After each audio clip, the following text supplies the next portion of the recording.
and welcome to episode 2 of Frank Discourse. Today, I'd like to introduce you to somebody who's very pivotal about this entire show, and without him, I probably still wouldn't have had episode 1 out yet, and he is going to be a staple. I hope he stays. I hope he decides to stay. His name is James Fay.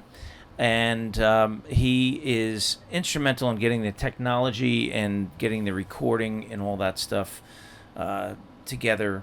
So this sounds remotely professional. So why don't you say hello, James, and introduce yourself? Hi everyone. Thanks for the introduction, Frank. It was very nice of you. Mm-hmm. I'm a nice guy.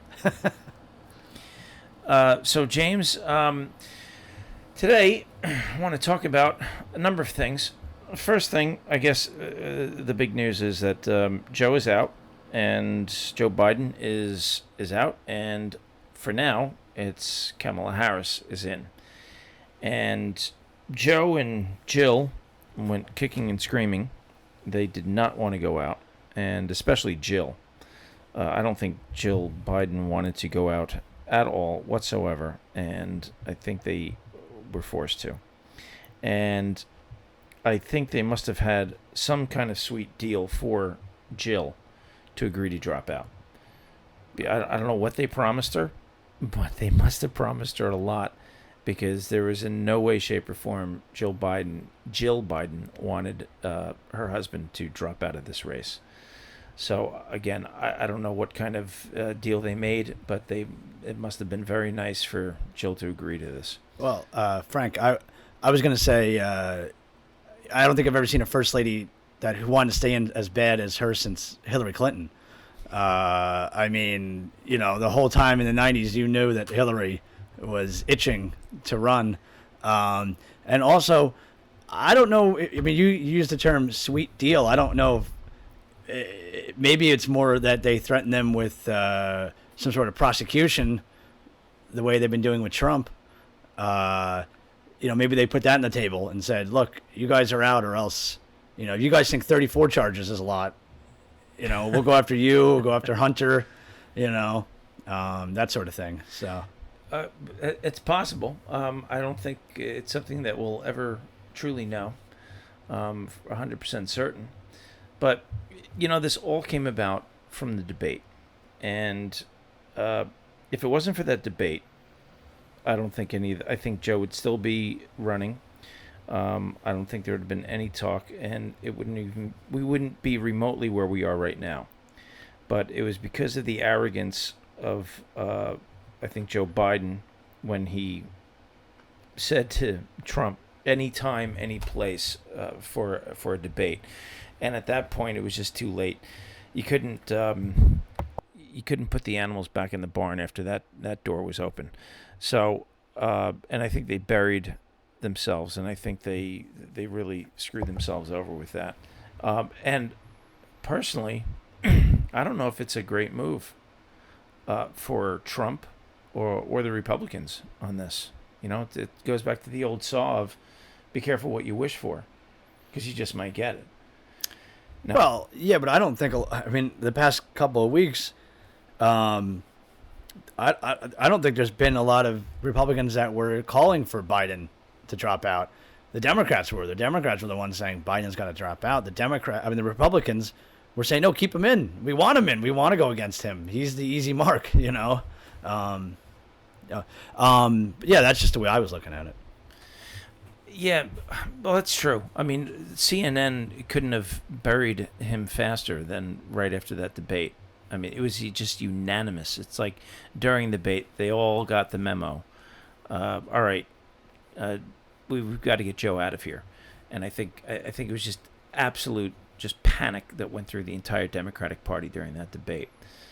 Yeah, but I think that they put Biden up there on stage on purpose, it's got to be. I mean, we've seen him in better shape, speaking wise, fairly recently, and everyone was kind of saying leading up to the debate that they're definitely gonna prep him for this. They're definitely gonna, have him be the best Biden he can be against Trump and really kind of show the people. And then he get up there, and I feel like they did it on purpose, where they, they let him flounder. They set him up. They set him up to do that so this whole thing could happen. I mean, I don't think, these people in the background, the handlers, the party people, the DNC people, are doing anything without planning ahead. I mean, we've seen that just whether it's Democrats or Republicans, there's a plan. Yeah, I hear a lot of that, and I'm not entirely convinced that the Democrats set him up for this kind of failure. And here's why I disagree with that to a point. I'm not saying it's impossible, but the Democrats are very, very savvy when it comes to political maneuvers. They have always been politically smarter when it comes to operating in the world of politics. They've always been smarter than the Republicans in that sense. They've always been much better political operatives than the Republicans have. And I think that when you had an entire mainstream media, the White House, everybody on the Democratic side, on the left, they were all covering for Joe. And until the moment that debate started, the entire narrative was everything is fine, Joe is fine, he's sharp as a tack, he's with it. And I think that if they were going to set him up, there would have been some kind of a preemptive hints thrown out publicly in the public narrative. I think there would have been some innuendos. There was nothing. Innuendos that Joe might be slipping, Joe might be getting a little gaga. There was none of that, even seconds before that debate started. That's why I'm not sure I agree with this. They set him up. Well, I don't know if I believe that. But couldn't that have been their long game, where they had to get as close to the convention as possible in order to not have any other contenders, to ensure that the vice president, Kamala Harris, would be the candidate? If they did this too soon or before, they'd have too much time. They had to kind of. I mean, you're saying how the Democrats are always politically savvy. This is their political savviness, letting Joe go as long as possible, covering for him until they had a moment where they could show the whole world that he is unfit to run, and then they could sneak in Harris in the background. Well, then what the Democrats did, though, they basically showed the world that night of the debate. They showed the world, hey, we are lying through our teeth to you, the American public, and we have been for years, by not trying to kind of preemptive or introduce the possibility that Joe's slipping. If this was a long game, they had to have taken that into account, saying, look, if all of a sudden, we've been lying to the American public, which they have been for years, about Joe's condition. Even the White House, what do they say? These are cheap fakes. They call them cheap fakes every single time that the right-wing media, conservative media, would talk about Joe's slip-ups, his gaffes, and how he was just babbling and making no sense at all. The White House was calling all those, and the media went right along with it. The mainstream media went right along with it and they called them cheap fakes. So they basically, if this was their plan of setting him up, and again, this is another reason why I don't believe they were setting it up and they were planning this, is because it's, again, whether that's their long game, well, then they're admitting to the American public, hey, you know what? Yeah, this is our long game. We were lying to you, and there it is. It's out in the open now. You all can see how much we were lying.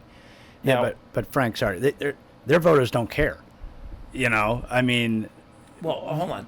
The base doesn't care. And listen, just like there are people who will never vote for a Democrat no matter what, they're only going to vote for party line. And the same thing with Democrats. There are Democrats who will never vote for a Republican. They're always going to vote for party line.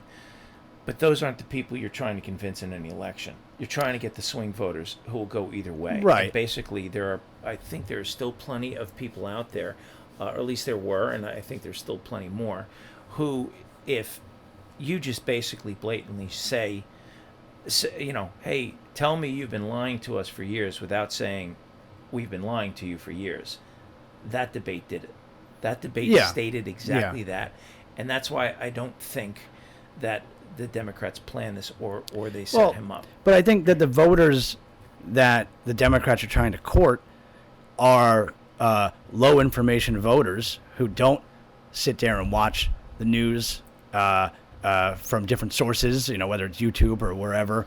They're not sitting there engaging in this stuff, and they watch a 30-second clip of Biden, or they read an article where it says, Joe Biden said this today at a speech, and they cut out all the gaffes and all the things, and they make it look like he's saying, he sounds great. The Republicans don't know what they're talking about. And they were able to put that out there and show, look, like these people were carried along the entire time until the moment the Democrats wanted them to see that Biden was unfit. And then, now they could play the game.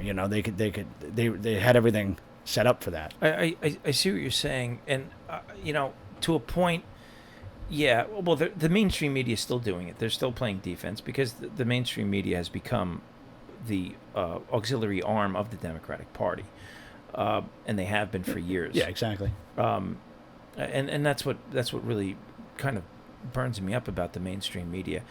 And I've always said I don't care that the mainstream media, ABC, CBS, NBC, CNN, New York Times, Washington Post, St. Louis Dispatch, LA Times, I don't care that Time Magazine, I don't care that our public school systems, our collegiate system, everything almost coming out of Hollywood, what we see on TV, I don't care that all of these institutions are left. What drives me absolutely nuts is none of them have the intellectual integrity or intellectual honesty to admit it. And, the newspaper of the Communist Party was called Pravda, which means truth, which the only truthful thing that was in that paper of Pravda during the Soviet Union days was, how New York Times has the byline, all the news that's fit to print. Washington Post has the byline on every front page that democracy dies in darkness. Well, Pravda also had a byline on every front page, and that was the official newspaper of the Communist Party. And at least they were honest.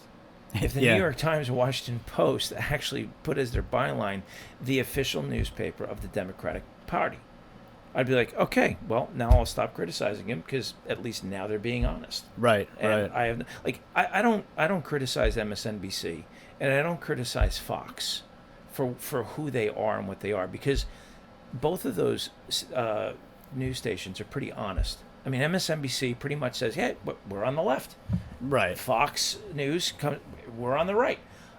I don't have a problem with that. At least you're being honest of what you are. Yeah, sure. I don't have a problem with the New Republic being on the left and National Review being on the right, because that's what they're there for. They admit it. They're not trying to hide it, and they don't pretend to be only have objective, just the facts, man. They don't pretend to be those media outlets like everybody else does, and that's what drives me crazy. But the mainstream media, for that narrative, has been playing along with the White House, that Joe is with it, Joe is sharp.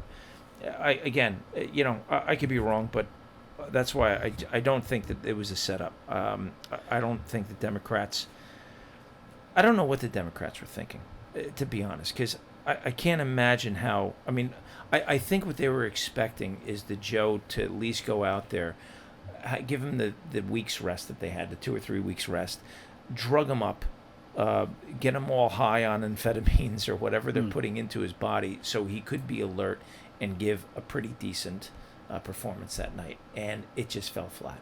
I think that's exactly what they tried to do is what happened, but it fell flat. There wasn't enough drugs, there wasn't enough rest that Joe could have taken that was going to have him perform well that night. And I think it just all went crashing, and they had the media blitz all during that campaign. Every single major news person in the mainstream media got the memo. All right, now the memo, here's the narrative. Now the narrative is, it was awful, he's got to go. And I think that's what I think Yeah, that's what happened. I agree with you on that, but I think it was done purposely. Purposely, You're, yeah. you're saying that they took advantage of a moment when they came to them Yes. and saying, "Well, the debate was bad. Now is our chance."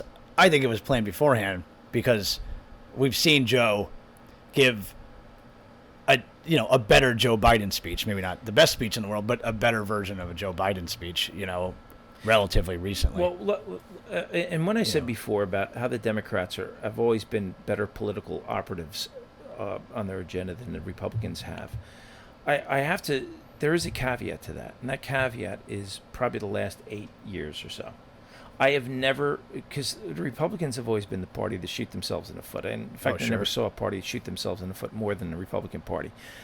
But lately, in the last 8 years or so, I have never in my lifetime seen the Democrats shoot themselves in the foot the way they have been, and I think that's a result of how the left has taken over that party, and it's no longer a liberal party; it's a leftist party, and I think the left, number one, they eat their own all the time, and I think the left is so far it's gone so far left, so far extreme. They don't hear themselves speak. They don't see themselves doing what they're doing, and so they have no frame of reference. They have no outside objective reference to see themselves for what they are. And I think it's that arrogance that I talked about before. That's what's catching them, because they're doing things and thinking that everything's fine. There's too many alternative alternative media outlets out there that are actually reporting on the truth now, and they're still operating in this land as if it's only ABC, CBS, NBC, and CNN, and those are the only news stations, and it's only New York Times, it's only Washington Post, so they can control the narrative. I don't think it's hit them yet, the level of the information, the actual truth and the reality that's actually getting out to the general public. I don't think they've come to terms with that entirely. Somewhat, yes. But again, I think that's what's going on. I think that's one of the reasons why the Democratic Party has really been shooting themselves in the foot in so many things. Yeah, I would agree with that. I mean, there's been a lot of times over the past, let's say, 8 years, where a lot of politicians, but especially Democratic politicians, the media has either gone to the press secretary or to the politicians themselves and said, on such and such date, you said this, it contradicts what you just said earlier today. And they say, "Oh, I never said that. That's not what I said." and maybe it's a generational thing. Maybe they don't realize that, like, we all have phones in our pockets where we can pull up a YouTube video of them saying it and show it to them. And they're flabbergasted. They think it's like the old days where, you'd read an article in the newspaper and then you threw the newspaper out.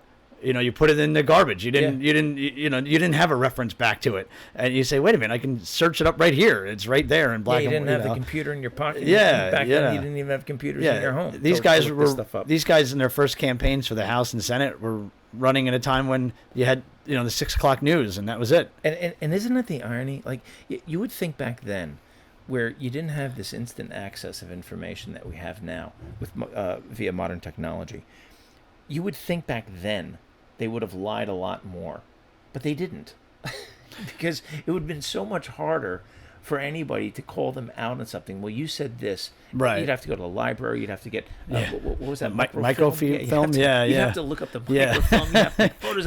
Now, excuse me, Senator. I'll be right back. Exactly. Go to the archives. In the palm of everybody's hand. And there's more lies now than there ever have been. You'd think it'd be the reverse. You'd think, like, with all this technology, people would be a lot more honest about what they said when they said it, and yet it's not the case. It's bizarre. You would never predict this. If you said 20 years ago or 30 years ago, people are going to have instant access to all this information, I think most people would think. Do you think because of that, in the future, people are going to be more honest or more or lie more? I think everybody normal thinking would be, well, if you can instant access and call up what I just said yesterday, right, or even 5 years ago, within seconds of your palm of your hand. Well, that's going to force everybody to be honest. Yeah, yeah. That's what you would think, but and here we are. Yeah. Here we are. The irony about that. Now, I have heard some talk, and this is, again, I have no idea the validity of it, but these are coming from some people who have been very reliable sources of information. And there is some talk. There's basically two camps right now in the Democratic Democratic camp, and that is one of is talk about how Kamala is not going to be the one, and the other one is Michelle Obama. Now, if you hear the ones about Michelle Obama, by every source, and even those close to her, saying she has zero interest of ever running. But then again, if you want that to be your surprise, that's exactly what you'd say. Yeah, but I would take her on her word for that, because this isn't somebody who hasn't been in the White House. I mean, she's been there before. She knows what goes on. And why should she go back to that? They were there for 8 years. I don't see her as the Hillary Clinton or the Jill Biden type that wants to hold on to this spotlight. I mean, she sells her book. She lives in her Martha's Vineyard house. They go to Hawaii with Richard Branson. Why ruin a good thing? They have a good thing going. They don't have to. Yeah, you always knew that Hillary was just chomping at the bit for power and for political prestige and political influence. I think she would have knocked Bill off the stage in 93 in the inauguration if she could have. I agree, but then again, I don't know. We could. Again, I don't know. But there are other source groups. There's other source groups who are saying that she is preparing. And if she is, and she does come out and say, you know what it's going to be.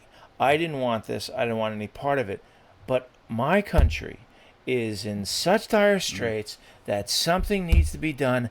And, if I'm the only one who can do this, well, then it's my duty as an American who is a patriot of this country to do what I can. And so that's why I'm running. So that's what the narrative will be if it is. Again, I don't think so. Anything could happen. I don't know, based on the past couple of weeks. But there are these whispers behind the ears, behind the doors, of this stuff, and I heard that from I think Walter Kern was talking about that, and how some sources that he knows on the inside, and he didn't name names, and he wouldn't. He said I cannot name any names, but there's some talk that Michelle is, they're preparing her, or she's prepared. Again, who knows? I mean, I guess we'll know when we know. I'm just imagining the DNC speech, like, one of the senators giving a talk. All of a sudden, the lights go down, WWE, Stone Cold Steve Austin music plays, and they're like, what is happening? And Michelle Obama comes out, and they're like, no way, this is crazy. Like, tell you, that would be must-see TV. It would be like a rock concert. Yeah. Yeah. The place would go absolutely. That would beat the Hulk Hogan speech at the RNC. I mean, and I also think that would be the biggest threat to Trump if Michelle Obama. Yeah, because she's kind of like an Oprah Winfrey kind of character. Like, most people like her, even if they don't like the middle of the road people. The people who are more apolitical, right? Who don't really follow politics that much. Soccer moms. Yeah, soccer moms. They like her. She's a likable person. She's never been. She according to them, and anything on the surface, all of her publicity that she was done through the 8 years when Barack was president was all neutral. It was all nice. It was all shits and grins. School lunches. Yeah, exactly. Sort of so thing. there was nothing there. There was nothing controversial about her. There was nothing negative about her. Everything was positive in a positive light. And for the soccer moms and for the people who are apolitical or just right on the fence and really not too concerned either way, politics, they like her. She has a very, very positive image. Sure, I think get that would be a huge threat to Trump. I think, the moment Biden the news came out that Biden wasn't going to run anymore, I was really thinking that they would be mum on what the plans were and wait to the convention and propose some people. But within an hour, Kamala Harris had said, "Oh, I'm ready to run," and they in the past couple of days they've been pushing for her. I can't see because them. of the bus. Did you see the bus? The Kamala bus? Oh, I heard about it, but I don't know. Yeah, I heard there's a bus, but I don't. Yeah. I saw a quick video. It's like a 10-second video, but you see her coming out of the building, and she goes, "There it is," and they showed the bus. Oh, I mean, it was they had it already. Oh, it was all ready to go. Wow. And of course, as she's running up to it, she's cackling like she was. Yeah. So, and it's there. The Right. Kamala bus is there and made. So I just don't. I can't see them going to the Democratic convention now and having a brokered convention and delegates arguing and throwing support behind different people. In sort of this 19th century way where they used to have these 140 ballots, until they got a winner. Yes. And also, who is there? It's been 8 years, and they don't have anybody.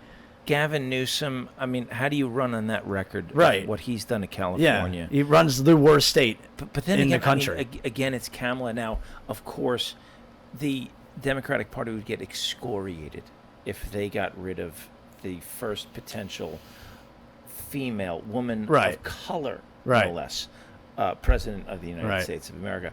But then again, it's Kamala Harris. Right. I don't know how they really paint themselves into a corner. They absolutely. They've painted themselves in the corner, and they don't know what to do. If I was giving them some ringside advice, I would have said, have somebody else step in for Biden as president and have Kamala be a vice president. She'd still be there, and they could still say they got that identity politics. But I really don't think, if anybody can think of a name, I mean, call up the DNC. They'd be glad to take suggestions at this point. I don't think they have anybody. I don't. And both, if Kamala is the one, the running mate, the vice president is going to have to be. It's either going to be. They're talking about either the what's his name, Shapiro from Pennsylvania, the governor from Pennsylvania, who comes across as a moderate, but he is a leftist. Sure. But he comes across as moderate, and they're going to need the vice. If Kamala's the one, everybody knows Kamala's on the left. But they're going to need at least an image of more moderate and more centrist Democrat. And the two candidates I've heard are Shapiro from Pennsylvania, and who's the governor? I believe it's of Ohio. I don't know much about him. I forget his name. I think it's the guy from Ohio, who's another Democrat. But again, because I don't know much about him. Like, I know Shapiro is on the left. He's a leftist in moderate clothing. Right. But this other guy, Ohio, I don't know much about him, but I know that he signals more centrist, more moderate. That's what they would need. I mean, kind of what they did with Pence and Trump. Yeah. They needed a neocon, person to be the running mate to solidify that bring in that other wing of the party. Yeah, and also give some seriousness to the political party. Yeah, right.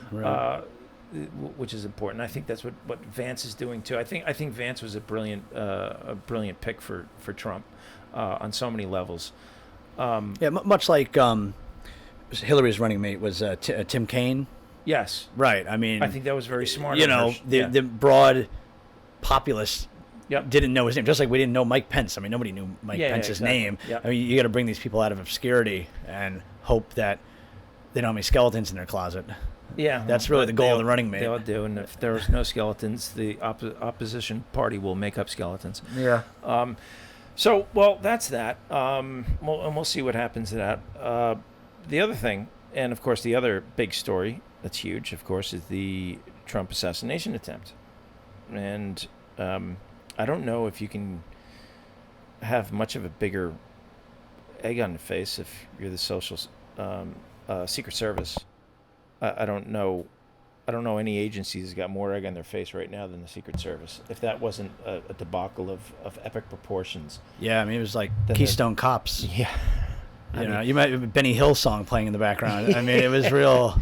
And then I don't know if you heard, what was that senator who absolutely grilled Kimberly Cheatle in Congress? She absolutely grilled him. And at the during the congressional hearing of Kimberly Cheatle's congressional hearing, who had to be subpoenaed to get there, but she was cooperating with him. Was it? And it was supposedly 57 minutes passed from when the Secret Service found out that there was a guy on the roof to the time that he was taken out and neutralized, or to the time that he shot at Trump. 57 minutes. I mean, I've heard that a half hour after they identified this guy, they deemed him a threat, and still let Trump go out there and give a speech. So, I mean, look, these are we don't know. These are all things that we're hearing. Yeah. But based on what we did see, yeah, it's so crazy. Well, I tell you, well, she did resign. So she resigned 2 days ago, right after the congressional hearing. Kimberly Cheatle resigned, and as she didn't want to, or she didn't even think she should. But I guess this is part of the incompetence that is riddling our country and destroying our country. Is when you get these people who, and Kimberly Cheatle, as head of the Secret Service, was way more concerned with hiring more quote-unquote women, hiring more women to be a Secret Service than protecting her charges and doing her job and doing what she's there, and that is protecting the president, the vice president, candidates, foreign dignitaries. That's what the Secret Service is supposed to do. They're in the protection business. And now, I don't know if you heard, the Secret Service is now suggesting to Trump to not do any more outdoor rallies. Wow. Yeah. So, because they're not confident they can protect him. Like, you're the Secret Service. Yeah. Candidates, politicians on both sides of the political fence have been doing outdoor rallies for decades and decades and decades, and it's never been a problem until now. What? Why now? It just. I mean, it's crazy how, if you asked anybody before 2 weeks ago, and they said, "Hey, give me the what you picture a Secret Service guy," you'd think, "Wow, this guy is 6'5", big muscular guy with sunglasses and like always observing, always knows what's going on, ready at a moment's notice." And then we see like, what? This is like worse than crowd control at a Bon Jovi concert. Like, what are they doing here? It was an absolute debacle. And this is another important topic about this, and this is of course going on. You have the right saying that it's an inside job, and you have the left saying that Trump himself staged this. I think both of those theories are a little wacky. I think especially Trump staging it himself. I think that's so preposterous, absurd. And I even think an inside job. I don't believe it until I see absolute ironclad proof. I'm not going to go into that. But this is, and I think the problem is we've entered a time now, James, that it is impossible. We've entered the time where it's almost impossible to predict anything with accuracy anymore, because there's so many bizarre things that have happened that could not have been foreseen by anybody. And there is just, everything is so polarized, and you have these wild theories coming from both sides of the political fence. And I think, and what I'm seeing, again, on both sides of the fence is, and I think it's dangerous where we're going to. Everything is becoming a conspiracy theory. Everything that happens is a conspiracy theory. There seems to be, there's no coincidence anymore. There's nothing that could have possibly happened organically as Providence would have it, not even Providence, but just one step causes another step causes another, a natural progression. There's no more natural progressions. Everything is a conspiracy. Everything was planned. Everything's been thought out, and I just don't buy that in the age that we're living in, where incompetence is just it's increasing at an almost geometric rate right now. And that is where, again, we have to remember Hanlon's razor. Hanlon's razor is never a tribute to malice, that which can be adequately explained by incompetence or stupidity.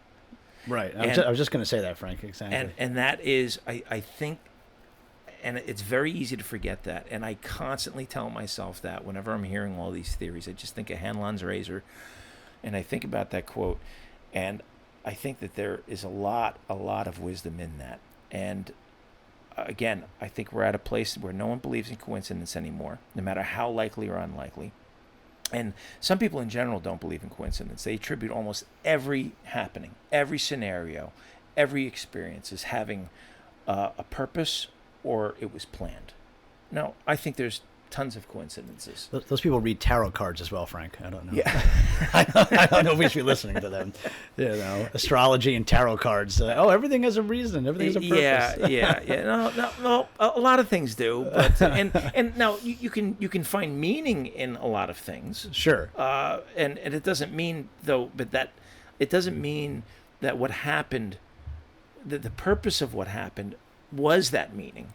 But it doesn't mean you can't find meaning in all that. I get all that, but yeah, I think we're in a real dangerous place now, where everything is suspect, everything is nefarious, everything has got this mastermind behind it, and I don't know. I just don't buy it, seeing the level of incompetence that has been riddling our country for decades. Yeah, I think that goes to the fact that, I mean, everybody can tailor their news to what they want to hear in their echo chamber. Yeah. You go on YouTube, you subscribe to these people, and you're getting their opinion on everything, Yes. exclusively. Yep. There's no outside. If you don't want to listen to an outside opinion, you don't have to. Yeah, and so everybody's caught in this positive feedback loop. Right, and that's right, all they right. hear is just the positive reinforcement loop. And I can understand the trap of believing everything is a conspiracy, or I'm very sympathetic to the people who don't trust anything anymore. And the reason why I'm sympathetic to that is because, taking into account that so many of our formerly trustworthy institutions have been caught red-handed lying to us again and again and again, like the mainstream media, like our health institutions, like the medical associations, intelligence agencies, science institutions, government officials in high office, not politicians, but the experts who speak for these people, who are appointed to lead all these institutions, particularly in the last 4 years. My God, have they been caught red-handed lying to us Sure. again and again and again. And when they lie, and when they're confronted with their lie, they don't say, you know what, you got me, okay, mea culpa. No, it's, I'm going to double down on this lie, and I'm going to triple down on this lie. I'm going to quadruple down on this lie. And no one gets called out. No one gets, no one takes any accountability. And I thought that was another great question that Nancy, that was her name, Nancy, the congresswoman, I think, from South Carolina, who grilled Kimberly Cheadle on the stand. And she said that she asked Kimberly Cheadle, has anybody been fired in the Secret Service since the attempted assassination of Donald Trump? And she said no. And again, right, that's a problem. Right. Yeah. Everybody there failed in their job that Yeah, day. everybody did Yeah. exactly what they were Yeah. supposed to do. Really? Yeah. Like, no one got Yeah. fired. Yeah. It's absolutely unbelievable. There are a lot of heads that should have been rolled Right. the next day. Yeah, it's not like they made a typo. Yeah, exactly. The presidential candidate almost got killed. Yeah. In broad daylight. Yeah. And not only did they double, triple, and quadruple down with their lies, then after they just keep on lying again and again, then the gaslighting starts. Yeah. The gaslighting Well, we never forced anybody to get the vaccine. We never threatened anybody's jobs if they Right. didn't get the vaccine. Well, we wanted schools to open up as soon as possible during a pandemic, like the teachers' union said that. I can't believe the head of the teachers' union actually said that. She said, "Oh, we were always for opening up schools as soon as possible." And like, are you joking? Yeah, right. They did the exact opposite. I mean, we're used to. No one ever said the vaccine would prevent you from contracting or spreading COVID. Right. You know, and on and on and on. And so the gaslighting starts as soon as and they accurately and they can understandably they're counting on the short memory of the American people, because we do. We have an incredibly short memory. Sure. And people forget. Listen, I have a dear friend of mine, and he even said, he goes, I don't remember them ever saying that you wouldn't get COVID if you got the vaccine, or you wouldn't spread it. I always heard that you have to get the vaccine because it will reduce the risk of the severity of the sickness or hospitalization. And then I went back to him and I found that video on YouTube that has all the compilations of all the major people Sure. talking Yeah, about I've it seen on that. all these different news, on all the mainstream media, and all the figureheads saying that if you get the vaccine, you will not get COVID, you will not contract COVID, you will not spread COVID, Right. and you will not be contagious. And I had to show him the whole compilation. It was like a 2-minute compilation of all these authorities and figureheads and quote unquote scientists, medical scientists, who said all this stuff. And you know, again, it just goes to prove the shortness of our memory.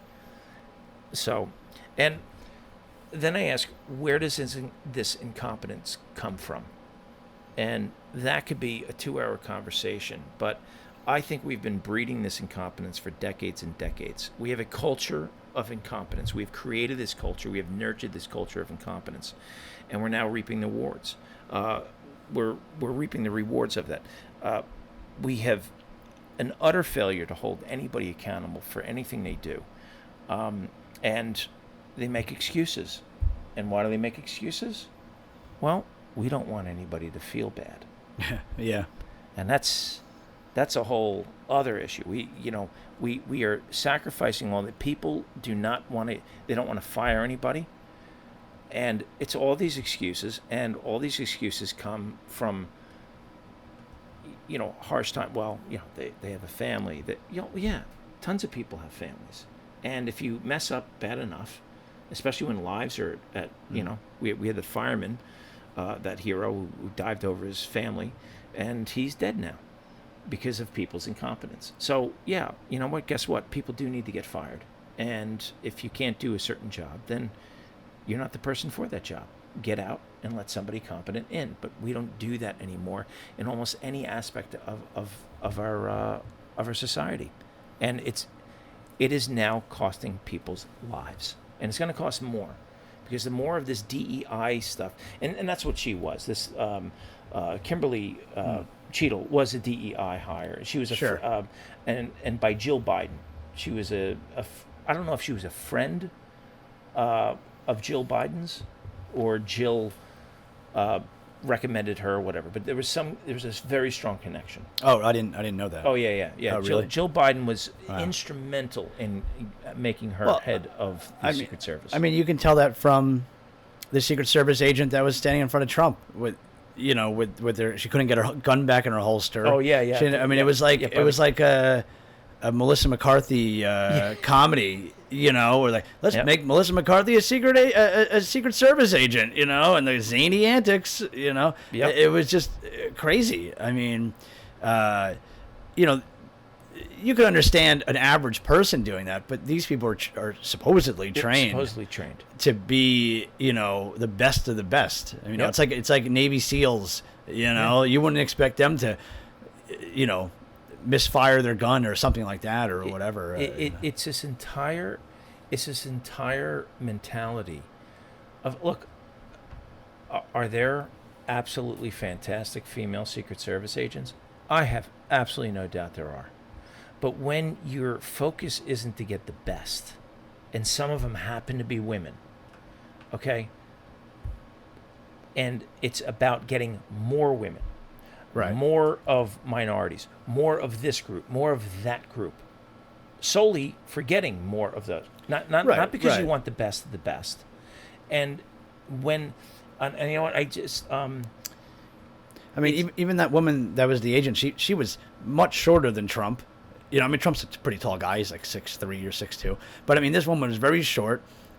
You know, provided no cover for him. Didn't know. It was just clearly. It wasn't like she was you know, a 6'7" Swedish. Yeah. You know, agent here. You know, from a Bond movie or something like that. You know, she was clearly not the best candidate that they could have hired. yeah. And to put right in the harm's way of the president too, like the person that was going to jump on the president to protect him. You know. Yeah. I mean, I understand if she was working in the back office. You know. Yeah, But, yeah, and the more we get away from a meritocracy, the more of this kind of thing is going to happen, and more people are going to die, and this entire stress of DEI and the importance of DEI is absolutely dangerous, and we now have seen it firsthand.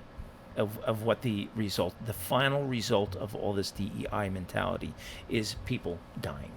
Okay, is an utter incompetence and inability to do a job and to protect people and to protect people's lives. And it was even Adrian Wooldridge, who is an author. I think he was a professor. He did a work. He's written many books. He wrote a book with I think Thomas Friedman. He's written a lot of books. But anyway, Adrian Wooldridge documented that historically the alternative to meritocracy has always been nepotism and dynasty. Every single time. It has never been equality or equity. So whenever you get out of meritocracy, it never results in equality. It never results in equity. It Right. is only historically, forever, it has only resulted in nepotism and dynasty. And that is why this stuff is so dangerous. And like, listen, have we been a perfect meritocracy? Of course not. But we've done it better than anybody else has in the history of the world, and that is why we have been such a success. Right. We've been such a success because we got rid of nepotism on the most part. Yes, of course, it always helps to know people here or there, but you know, as you look at all the problems of third worldism, the biggest problem with third worldism isn't because of a lack of money, it's corruption. And so much of that corruption is that it's completely entrenched with nepotism.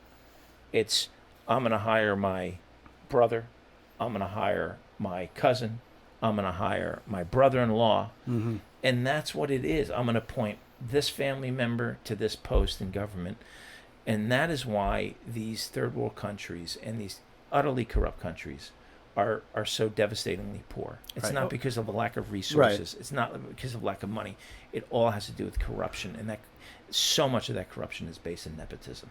Right. Not only nepotism in the sense of familial relationships, but also people who donated to the campaign or something like that. Yeah. I mean, in the 19th century, that was the way you got appointed to government posts, to bureaucracy, was when a new administration came in, they appointed their friends from, you know, back home, or people that donated to them, people that got them elected in different counties across the country. They would come to D.C.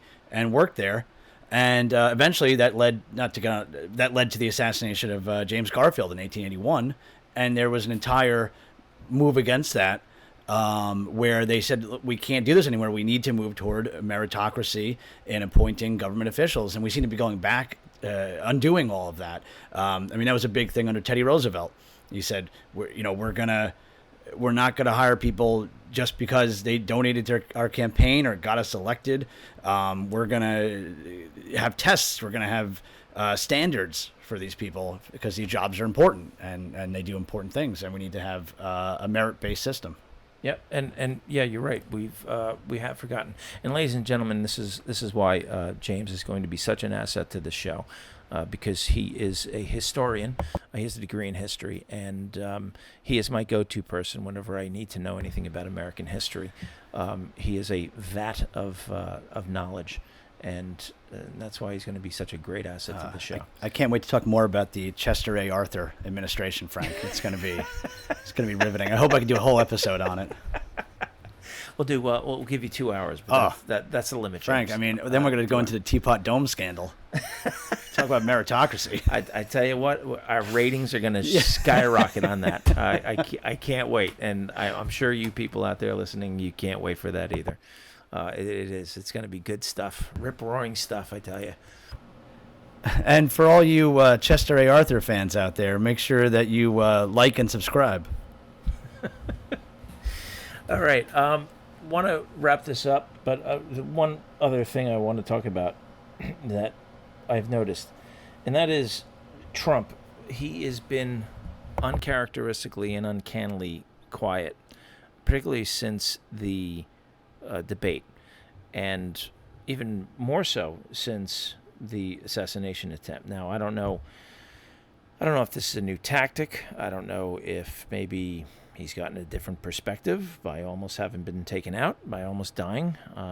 Both near-death experience, sometimes, often, I should say, will focus the mind. So I don't know. Maybe I believe Trump read Sun Tzu's Art of War, and where you do not attack your opponent if they're making mistakes and destroying themselves. Yeah, I agree with you, Frank, but he also just got shot in the head. Yeah, but at the same time, he was even uncannily quiet before the assassination attempt, but after the debate. I don't know. I just find it very strange that this guy who just can't keep his mouth shut is now just I think it's smart of him to be keeping quiet, but it's just so uncharacteristic of him. Sure. But like you said, I mean, the Democratic Party is in, turmoil right now. They have no, they have a presumptive candidate, but they don't really have anything solidified. So let them fight it out between themselves. Yeah. And I do wonder if that assassination attempt, I mean, you almost die. You know that a few centimeters in one direction of your head, and that would have been the end of you. That's also got to give you pause, give you a different perspective on things. Sure. I mean, it's something that few of us can relate to. Actually, that's not true. When you've lived a life of mystery and adventure like I have, James, this kind of thing happens to you every day. What are you, a secret agent, Frank? More like international man of mystery. So that wraps it up for this episode, ladies and gentlemen. Thank you for listening, and please hit like and subscribe and send it to everybody you know. And we will see you next time. Bye-bye.